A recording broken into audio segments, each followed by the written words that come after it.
Racikan Berita.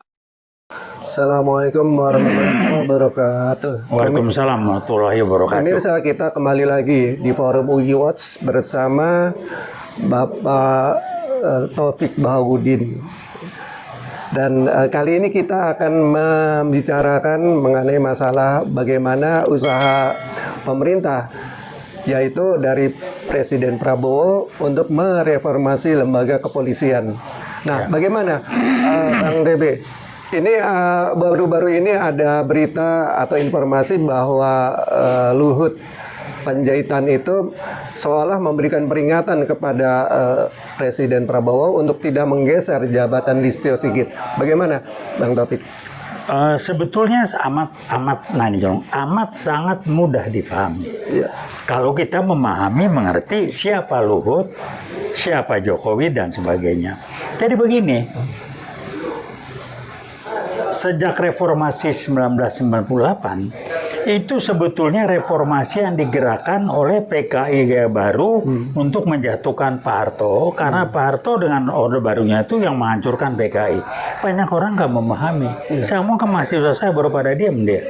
Bangga-bangga ada dipakai. Itu satu. Jadi sekarang nih PKI Gaya Baru muncul untuk sebagai balas dendam dan dia bergerak lagi. Jadi kalau orang nanya mana PKI, karena mindset dia mindset yang kalau PKI harus kelihatan, makanya saya sebut sebagai PKI Gaya Baru. Dia ada tetapi tidak tampil sebagai PKI. Contoh PWI LS itu PKI Gaya Baru, tampil dengan baju PWI LS. Siapa lagi PKI Gaya Baru sudah tampil? PSI itu PKI Gaya Baru. Jadi mereka tampil seperti itu, dan dengan mereka sudah berani tampil, apalagi sejak Jokowi 10 tahun itu menunjukkan mereka sudah merasa kuat.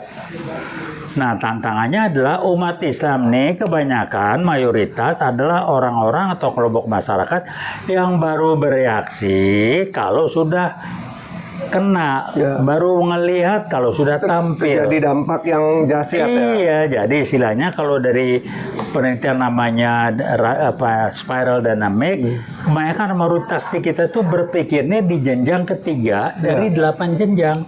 Ketiga ya gitu, reaktif, simptomatis, kemudian baru bergerak kalau udah kena. Dia otaknya belum berpikir, itu belum sampai pada tingkatan dia bisa membaca, memprediksi apa yang akan terjadi. Ini kejadian. Jadi mau diapain?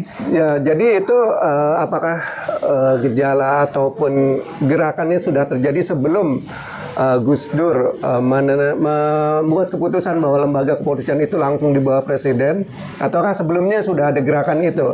Sebelumnya, jadi Gus Dur itu tanpa sadar dia disusupi pemikiran-pemikiran yang sesuai sejalan dengan kepentingan PKI Gaya Baru. Pertanyaan, lagi ribut-ribut G30, Gus Dur di mana? Gus Dur kan di luar negeri. Dia mindsetnya LSM. Ini makanya dia bilang PKI mau ini segala macam. Saya memahami. Karena Gus Dur tidak ada di sini dan berpikir LSM-nya seperti itu. Jadi Gus Dur akan menjadi optimal kalau dia berada di luar pemerintahan, memberikan masukan, komentar segala. Tapi kalau sudah memimpin, saya bilang dia nggak bisa ngadepin. Jadi mau diapain ya? Ya udahlah silakan. Nah kemudian PKI baru memanfaatkan itu untuk tampil kembali karena mereka sangat mengharapkan dan berusaha untuk mengendalikan NKRI dari negara kesatuan Republik Indonesia menjadi negara komunis Republik Indonesia. Kira-kira itu arahnya. Jadi sebenarnya lembaga kepolisian saat ini benar-benar masih dalam kendali pihak PKI ya? Oh iya. Jadi buktinya Jokowi kan lindungin banget. Sigit siapa? Lewat polisi yang baik-baik banyak, jenderal benar baik itu disingkir-singkirin. Tapi sekarang Listio Sigit, dia kan anak masnya Jokowi. Dan ya dia ngatur sehingga polisi dipakai menjadi institusi yang nggak benar karena Prabowo mengambil langkah reformasi Polri. Karena udah nggak benar. Kesalahan terbesar yang dilakukan zaman Gus Dur ya, menempatkan polisi di bawah presiden itu udah nggak benar. Itu mulai dari sana itu. Seharusnya reformasi lembaga kepolisian itu mulai ke arah situ ya.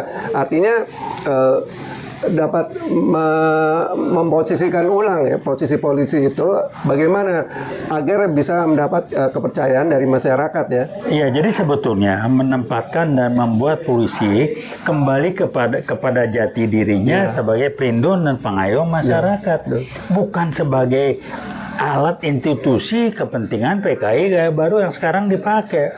Listio Sigit kok susah amat. Ada lagi ya Tito Karnavian ngasih pulau-pulau buat si Gubernur Sumut. Apa? Tito tuh kan korup. Buku merah terus jelasin. Diam-diam dia tangan kanannya Jokowi. Nah, kenapa dia masih nongkrong di sana? Saya nggak tahu ya. Jawab Prabowo bilang saya tidak punya tongkat Nabi Musa. Karena saya meyakini atau saya percaya Prabowo tahulah gambaran besarnya, tidak bisa dengan cara begitu dengan biaya konsekuensinya yang menurut dia terlalu besar. Jadi saya nggak tahu lah. Tiap orang punya gaya sendiri, tapi yang pasti Prabowo bukan PKI, Prabowo bukan koruptor, saya tahu betul, dan dia orang yang bersih dan dia akan pasang badan nyawa dan badannya itu buat kepentingan bangsa dan negara dan rakyat kita. Dia lurus orangnya Prabowo, saya tahu betul. Ya, ini memang Prabowo mempunyai jiwa nasionalisme yang sudah tidak diragukan lagi. Iya. Berarti ini pekerjaan untuk mereformasi polisi ataupun lembaga kepolisian ini benar-benar untuk kepentingan bangsa dan negara, bukan untuk kepentingan kelompok tertentu. Berarti seperti itu. Persis. Nah, itu akan dilakukan Prabowo kan? Ya betul. Dan juga sebenarnya yang tadi sempat disinggung oleh Bang TB bahwa reformasi kepolisian ini juga untuk mengembalikan marwah kepolisian sekaligus mengembalikan kepercayaan masyarakat bahwa lembaga kepolisian adalah sebagai pelindung dan pengayom masyarakat ya, bukan sebagai alat penguasa. Betul. Sekarang dipakai betul. PKI kayak baru kan? Ya. Kemudian mengenai peranan-peranan seperti ada Densus 88 yang selama ini sudah berperanan itu, apakah itu masih diperlukan? Ya, itu perlu kajian lagi. Tergantung nanti apa perannya polisi. Sebagai contoh, polisi dikendalikan Jokowi dengan PKI gaya barunya mengenai contoh ya, ijazah palsu. Polisi bisa ngomong nggak? Dikasih jasa gini, tunjukin, oh ini kijang nggak ada, dia dipakai sama Jokowi. Itu kan aduh, kesian polisi. Polisi yang baik banyak betul. Yang ingin polisi itu begini-begini kan dia mainnya masih segelintir orang. Nanti kalau Prabowo reformasi, Polri, Listio Sigit dicabut, angkat kaki, dibenahin, itu banyak yang nggak benar. Nah, saya kaget baca di medsos.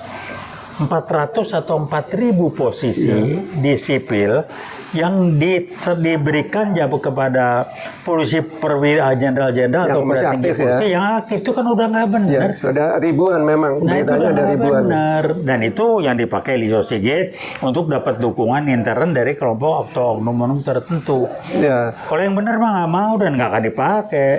Ya, seharusnya polisi aktif itu memang di luar lembaga swasta ataupun di luar BUMN, kementerian ya, supaya dia dapat menjalankan peran dan tanggung jawabnya secara murni ya dan secara konsekuen dan betul-betul menjalankan amanat dari rakyat ya. Iya. Nah, satu hal yang saya melihat sangat positif yang dilakukan Pak Prabowo tidak atau belum pernah dilakukan oleh yang lain sebelumnya apa? Dia benahin institusi, dia benahin pegawai negeri, gajinya dia benahin dulu. Ya. Saya pensiunan PNS nih, dosen UI. Baru sekarang udah kabar naik gaji sekian puluh tahun. Kalau saya tidak punya kegiatan di luar, bagaimana saya tidak bisa menjalani hidup dengan baik? Kalau saya segolongan 4 selancang gajinya terimanya sekitar 4,5 juta sebulan, hidup dari mana hari gini? Nah, nggak pernah naik itu. Baru demennya Prabowo. Saya merasa bersyukur, untung saya ada kegiatan yang lain dengan izin resmi waktu saya ngajar di fakultas, saya bisnis segala macam tanpa mengganggu tugas tanggung jawab kewajiban saya memberikan kuliah dari pimpinan fakultas. Ya, memang Saya kaget-kaget, waduh. masalah istilahnya paket remunerasinya yang harus Iya, dia jadi benar. pertimbangan Iya. utama. Itu sejalan dengan yang dijalankan oleh Pak Ignatius Jonan dahulu ketika Iya, menjadi persis. dirut KAI ya. Persis. Dia mengatakan hal yang sama. Remuneration package-nya harus bisa yang logis lah. Artinya tidak terlalu kecil ya. Sehingga itu menjadi dasar untuk bekerja yang secara profesional ya. Ini ada hukum. Ya. Dalam tanda petik, dalam mula SM, saya main di sana, ya, saya main di SM. Ini yang dilanggar. Kalau kita mau punya anak buah yang baik segala macam, penuhi Kebutuhan dasar. hak dia. Ya. Baru kita menuntut dan minta kewajiban dia. Ini enggak, kewajibannya minta, haknya nggak dipenuhi. Berarti hak dan kewajiban harus seimbang. Harus ya? seimbang, nih enggak. Haknya dia apa? Dapat gaji yang benar, remunerasi, pensiun. Sampai dia, kalau dia jujur pun dia bisa hidup dengan baik. Ini enggak. Orang dipaksa dalam tanda petik untuk korupsi, paling enggak untuk yang korupsi itu punya alasan. Gaji gua nggak cukup. Itu yang nggak pernah dibenahin. Baru Prabowo ngebenahin. Saya jadi pegawai negeri karena saya ada bisnis dulu, nggak ada. Begitu saya kan dari gaji pegawai negeri masuk aja di rekening lah. Baru kemudian saya belajar, masya Allah, gimana saya bisa hidup kalau nggak ada kegiatan lain. Golongan 4 saya, 4E. Gaji saya waktu itu cuma 4 juta sekian. Itu udah nggak masuk akal sehat. Itu nggak pernah dipikirin. Nah, Menteri Keuangan sekarang orang dia ngerti konsep dan dia praktisi. Itu yang dia benahin. Dia tahu di hulunya harus apa ya. Iya, dia praktisi. Ya, oke. Praktisi menjawab apa yang harus dilakukan, bukan mestinya, teorinya ini. Yang dulu begitu, nggak ada kelakuan dibenahin karena dia tidak pernah atau dia belum mampu merasakan karena dia gajinya nggak segitu, dapat income banyak tempat lain. Betul. Bahkan ada gosip, saya nggak tahu gini ya. Waktu saya masih aktif, saya dekat sekali dengan dekan saya, yang sekaligus Menteri Keuangan, almarhum Profesor Dr. Ali Wardana. Saya dekat banget pribadi. Saya bantu beliau apa segala dengan almarhum senior saya, Dr. Haryadi Darmawan. Dalam situasi posisi seperti itu, ada pihak 3 yang nawarin saya, kalau Bapak bisa bantu menggolkan pinjaman untuk negara sekian puluh juta dolar atau sekian ratus juta dolar, Bapak akan dapat sekian persen. Komisi. Kaget saya, kaget betul-betul. Rupanya ini sudah biasa dilakukan. Saya lapor Kali Wardana, bilang jangan gabrak tuh, jangan terima. Hingga dipakai uang itu, bilang janji itu dipakai untuk ngurangin persentase. Jadi pertanyaan kalau kita mau curiga-curigaan, apa itu yang menteri-menteri pejabat yang terkait dengan pinjam luar negeri nggak terima sekarang? Nah, aja ditawarin dulu begitu. Jadi semangat kalau minjam dapat sekian persen. Ternyata di balik itu ada permainan mendapat komisi. Dapat komisi. Saya ditawarin, bukan kata orang. Oke. Demi Allah, saya bersumpah nih. Baik. Jadi mau diapain kalau begitu? Baik. Jadi pada dasarnya parameter dalam reformasi Polri itu tadi sudah disinggung, yaitu adalah faktor keadilan ya, dan ada faktor keseimbangan antara hak dan kewajiban ya. Iya, tapi kan hukum mulai dari polisi dulu kan, pintu masuk. Kalau tidak bisa masuk ke polisi, mau langsung mana? Kejaksaan bikin terabasan, dia bisa langsung tangani karena polisi dikendalikan oleh PKG, baru selesai diganti, dibenahin tuh polisi. Oke, baik. Terima kasih penjelasannya dari Bang Tebek. Semoga reformasi Polri yang akan dilakukan ini benar-benar dapat menjalankan amanah rakyat dengan adil dan bijak serta memenuhi kewajiban dan hak yang seimbang. Terima kasih. Wabillahi taufik wal hidayah. Wassalamualaikum warahmatullahi wabarakatuh. Waalaikumsalam warahmatullahi wabarakatuh.